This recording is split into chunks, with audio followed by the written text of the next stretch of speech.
আজকে সকাল থেকেই আকাশের মনটা বড্ড খারাপ। আমার গতকালকে হসপিটালে নাইট ডিউটি ছিল, রাতে ঘুমাতে পারি নাই।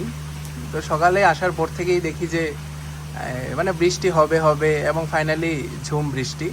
তা আমি এখন আছি আমার করিডোরে আমি মোটামুটিভাবে আমার ছাদ বাগান করার শখ ছিল। তো আপাতত করিডোরে আমি মোটামুটিভাবে আমার বেশ কিছু গাছের কালেকশন আছে আমার।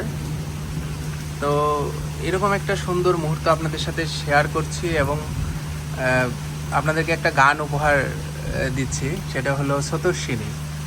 আমার খুব পছন্দের গান, তাহলে আপনারা শোনেন, বৃষ্টির সাথে সাথে উপভোগ করেন। শ্রাবণ ধারা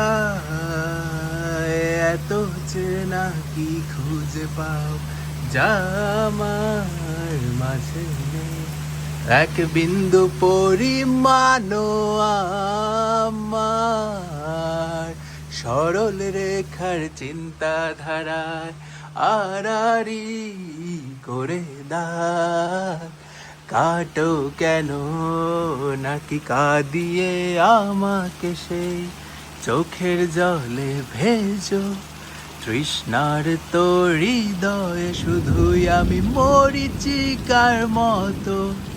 তবে তাই যদি হয় করি না তো ভয়, জানি আধার রাত ঘনিয়ে হবে সূর্যোদয়। আমি ভেবে নিলাম তুমি সেই লাল গোলাপ, যার নিরন্তর পাহারা দেয় এক কাঁটার বাগানে।